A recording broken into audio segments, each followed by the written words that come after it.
Hidden Object Guru here, reacting to IGN's The Quarry exclusive hands-on preview. I'm going to be watching this and stopping and starting if I have any comments to make. And then afterwards, we'll talk about the two new videos that just went up. Okay, nothing happened. I gotta stop doing that. 3, 2, 1, boop!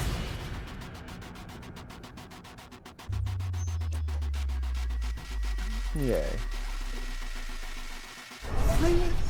The Quarry is Supermassive Games' spiritual successor to Until Dawn, a brand new 10-hour horror game unconnected to its not-so-distant cousin, the Dark Pictures anthology series. It heavily evokes classic teen horrors, sticking close to the path that made Until Dawn so successful. Also, oh hey, new footage. Okay, boom. Room... So it says room 8, so presumably that's room 7-6. I can't read the room on the right, but yeah. So we've got... Abigail in a backpack, a tiny, tiny backpack, walking while it's still nice and day. like Until Dawn, this path branches off in various different directions. Oh, I'm so happy to be seeing gameplay. Actual walking around the world gameplay.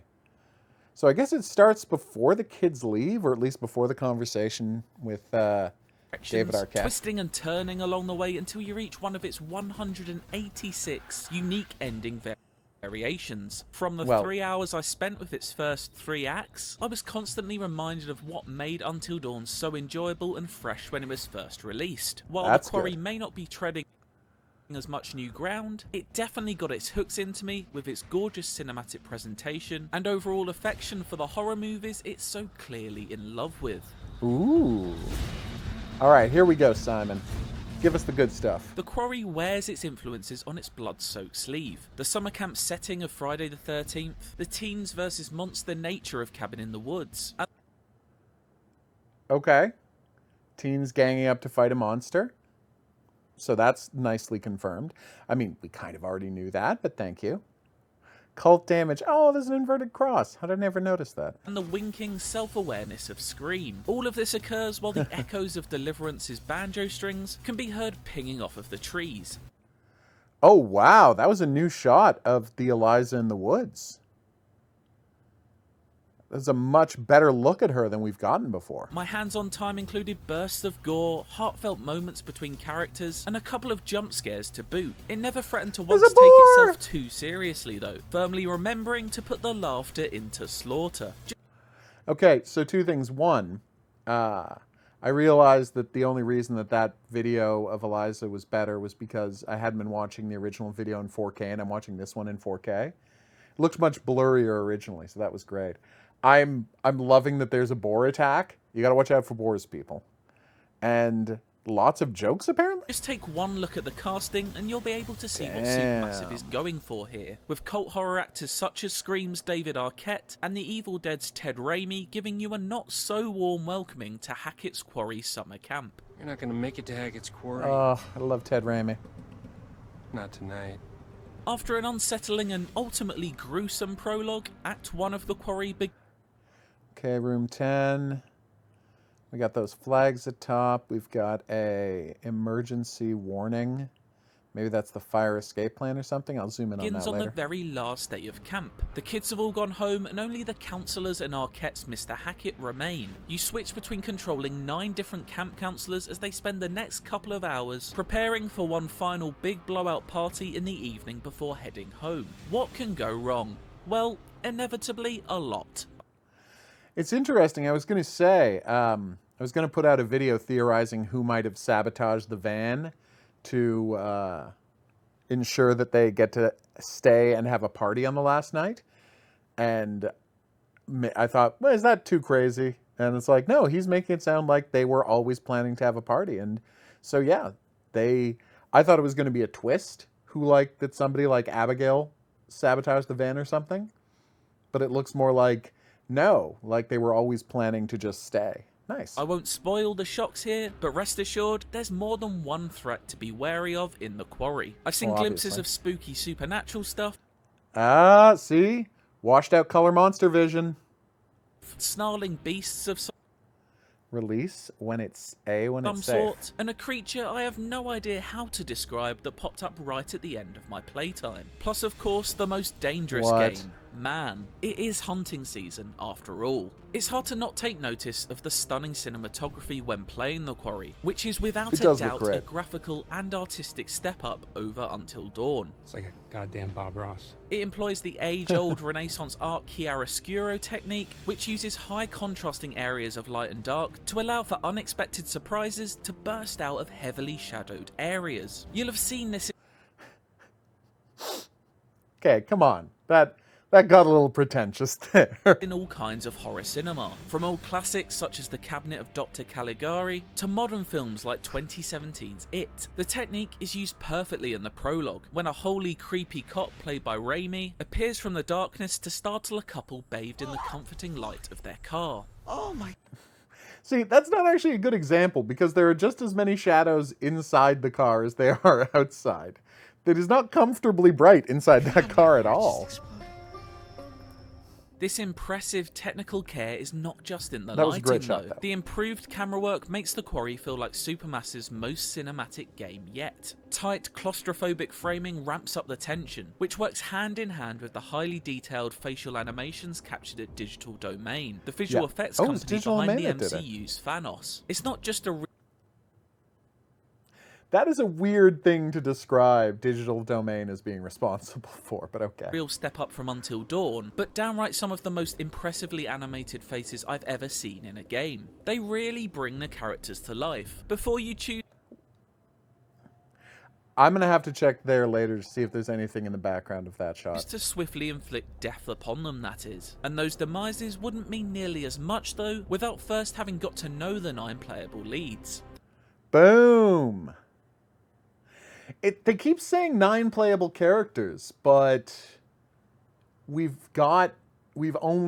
seen 7 at the camp, and we've played as Laura. Did he play as Max at some point? That's what I'm not gonna get a straight answer on. Okay, well, we're gonna have to look up what Mannington is. And she has something witchy on there. This is where The Quarry's first 2 chapters spend a lot of their focus, developing bonds between each of the camp counselors and, crucially, the player. There's a...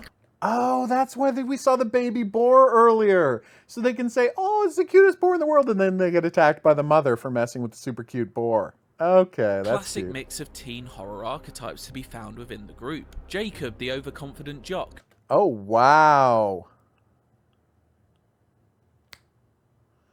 We're finally getting a look at how movie mode works.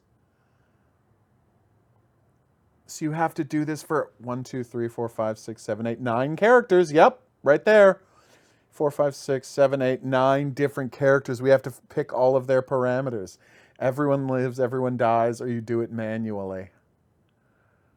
And here's the question. If you do everyone dies, can you also set the parameters necessary to make Gorefest happen, or is that unique to buying that mode? Oh, wow. When looking around, Jacob will be vigilant. So do you find all of the items, or do you not find all of the items? This is such... I mean, I know it's weird to be this excited about a mode where I don't actually get to play the game, but oh my god, am I excited to play with movie mode. Emma, the extroverted... Adept, sympathetic... Oh, wow. Adept. I said adept. And of course, adept means you win the QTEs, right? Romantic interest, and Dylan, the edgy oddball. At times they err a little on the edge of caricatures, but in all honesty, this is what Supermassive is. It's one of those skull moths like in Sounds of the Lambs. Death's Head Moth.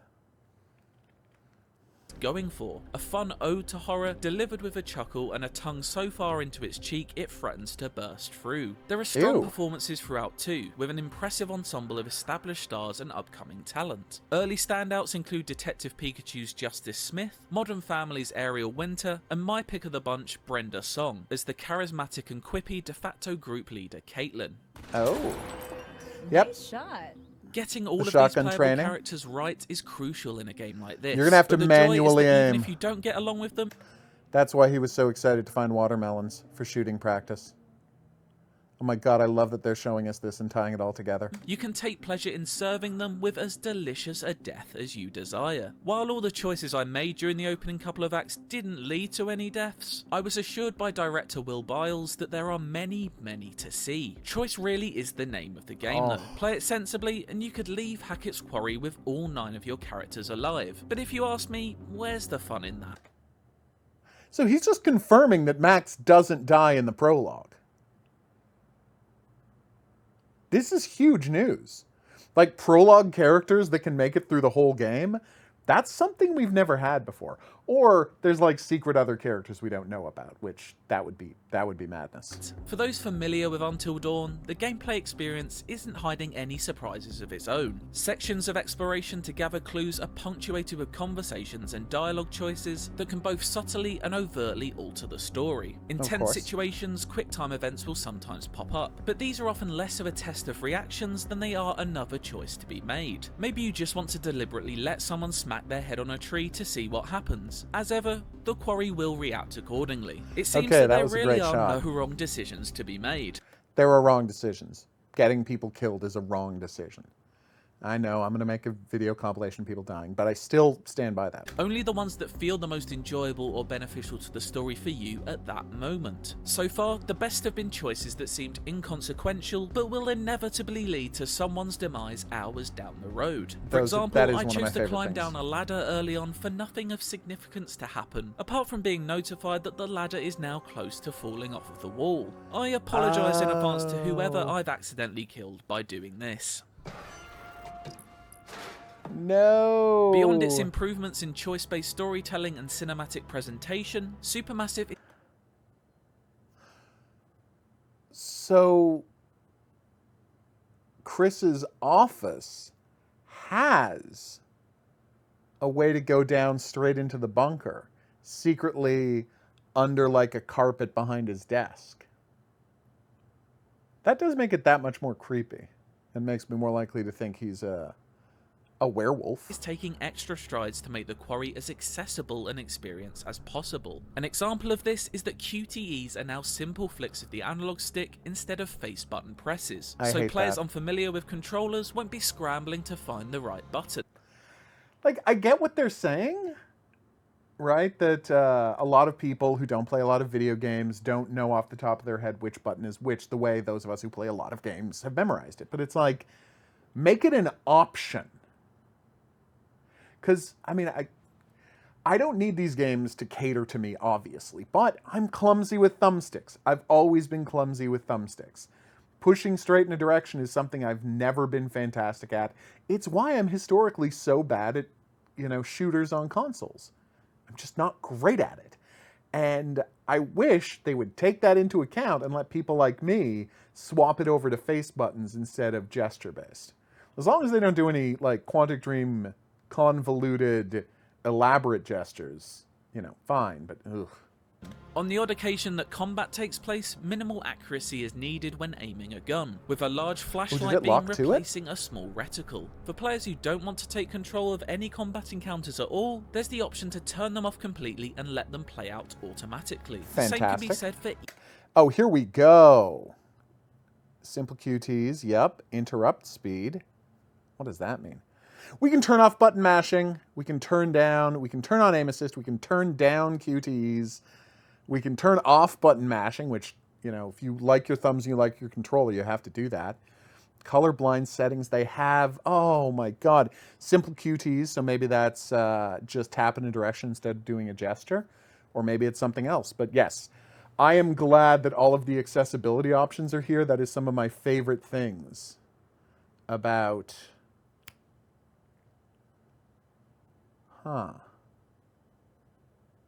Sorry, I got distracted there for a second. Some of my favorite things about the dark pictures is how accessible they are. Look, rabbit hole. That's the second time we've seen that rabbit hole posted. Now, maybe that's because they're using the same image, but it's like...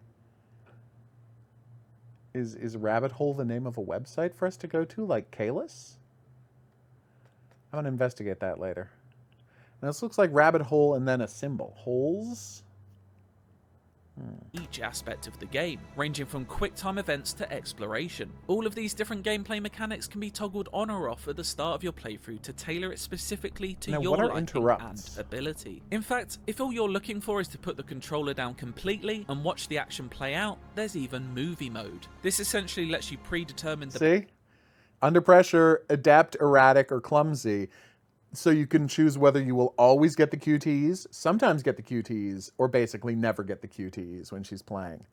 Oh, that's awesome. Behavior of each of the 9 characters at the start of the story before watching it all unfold. Will they be cautious or confident, polite or standoffish? The possibilities are numerous, and we'll go into these systems in further Max detail is later playable. this month as part of IGN First. 3 hours with the Quarry gave me exactly what I expected from a spiritual successor to Until Dawn, for better and worse. Mechanically, Wait, did he it's not say he's moved on going a to be bunch in playing more of this? the fold. Will they be cautious or confident, polite or standoffish? The possibilities are numerous, and we'll go into these systems in further detail later this month as part of IGN First. 3 hours with the Quarry gave me exactly what I expected from a spiritual successor to Until Dawn, for better and worse. Mechanically, it's not moved on a bunch in the 7 years it's been since Rami Malek first freaked us all out. This is still very much an interactive movie, and Supermassive makes no apologies about that. The love for decades of... It's weird to phrase it that way, like it's still very much an interactive movie, and Supermassive Games make no apologies. Why should they? That's like saying, you know, there's not a lot of difference between Call of Duty Warzone and Call of Duty World at War. It's still just a first-person shooter, and Activision makes no apologies for that. Why should they? They're making an interactive movie. You don't have to apologize for making a game in the genre of the game you're making. I shouldn't be this upset about it, but it was a weird way to phrase that. Horror movies is on show for all to see, and the basic but effective gameplay of frequent tough decisions is perfect for the genre. You may be only making one significant button press every few minutes, but they each hold a huge amount of weight. It's still hard to know what the repercussions will be, either immediately or 6 hours down the line. He's got a ring around his neck, just like Eric. It's that slow building of tension and How did I sudden not notice release of that? excitement that makes for a great horror movie, and it's a promising sign that The Quarry is heading in the right direction. Oof. For more on The Quarry, check out gameplay of the prologue in full, and stay tuned all throughout April for more on the game. I mean, this is very exciting, but I don't know if they're not going to do like a playthrough of the first 3 acts, because I feel like I don't want to watch that. Like, I don't want to have that much of the game spoiled. I mean, that said, like, when I was playing House of Ashes, you know, I got to play the preview. So I did play the entire first act of House of Ashes. And I know a lot of people watched me play it, and a lot of people watched other people play it. So, yeah. That's a decision I'm going to have to come to. I mean, obviously, I would prefer it if I got to play the first 3 acts. But I don't think they're going to be doing that thing they did with House of Ashes, where they send it out to a bunch of influencers. I guess we'll see, right? Anyway, that has been our look at the preview, which I'm very excited about. He talked about a monster that he can't describe. So, I guess someone in my comments said that Max Brinley is named after Wilfred Brimley from The Thing. And I'm like, okay, maybe we are going to have a bonkers The Thing style monster in this. And that commenter is completely right. I guess we'll see. All right, so now let's go take a look at those quick TikToks. It's the Ryan video. It has nothing in it. They call him the loner, brooding, which is nice. Smooth. Did he just say moo? Smooth. Moo, smooth, move? I mean, it's possible I just have terrible hearing. I say it's possible. I actually do have terrible hearing. Smooth. But to my ears, it sounds like he said moo.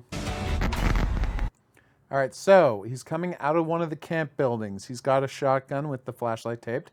Now we know how important the flashlight is to the mechanics, and I am just noticing now that that's a double-barreled shotgun. Huh. Now, I swear they had pump shotguns earlier, suggesting there will be multiple flashlight shotguns in this game.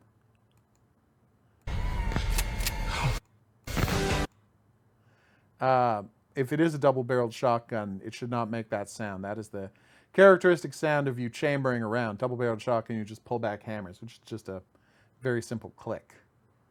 Passionate. And then we've got the kids leaving again. Oh, Hackett's Quarry summer camp opening soon. And yeah, I'm really embarrassed that I didn't know notice the bunker the first time I watched that video. All right, and now let's watch the tree video. Ah, yeah, there's the person. I had it looping a couple of times. So this is Do You See It? We've got a great amount of detail here. So that's the tree the person's going to be behind on the left. So we pan to the right, and back to the left, and we've got something. Clearly a human shape. We got a shoulder, we've got a head, but like no visual information beyond that. Is this going to be one of those things where I'm focusing on the obvious thing and there was secretly a monster in the trees the whole time? Because I've been tricked like that before. You want a great example of that? Look at a little movie called Lake Mungo. The best fake documentary ever made within the horror genre. Nice. That is creepy. Like they did a really good job here. Yeah, nothing. Watching the trees. We've got the bear tree there. Nope, not seeing anything. Hey, at least it's more than we saw in the video that supposedly the kid who filmed the dead body was finding, you know? So we got that. All right, so that's the new the new content for the past couple of days. I'm going to go look into that rabbit hole situation because now that's been in both. In fact, let's check out the other Ryan video.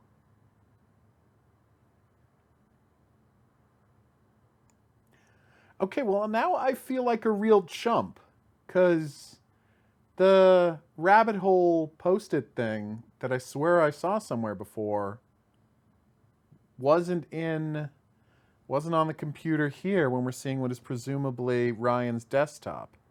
Someone in my comments section was helpful enough to translate the text here, because I sure as hell can't read it. Bad eyesight and bad hearing, what a prize you are. So that's... So for the record, that's Hackett Chris saying, damn podcast, talking about Bizarre Yet Bonafide. Hackett Chris Summer Camp, that says 911 tips, set up your location. This is a reference to an actual problem with calling 911 on a cell phone. When you call 911 for a landline, they know exactly where you are because it's a landline. But on a cell phone, they're getting it through a tower. So all they know is you're near that tower. So if you set up your phone to turn GPS location on, then when you call 911, the 911 operator can search your GPS location on your cell phone rather than having to guess based on the tower. It's not always perfect, but it is, that's a real fact. And this says North Kill, please confirm, because of course North Kill is the town or township, like the area where Hackett's Quarry Summer Camp is. So thank you so much, commenter. I'm going to pause this right now and go find your name. So yeah, special thanks to YouTube commenter Jam for translating that for me, because, yeah, that's just blurry nonsense. I mean, I thought 911 said Bill. So yeah, real embarrassing. I've been the Hidden Object Guru. Thanks for watching. If you haven't already, please remember to like and subscribe. Special thanks go out to my patrons, Desire, Marissa, Eduardo, Brian, and Joanne. You can always find me at my live streams, weeknights at 9 Eastern and weekends at noon. We'll see you back here for more Supermassive Games content. But until then, au revoir.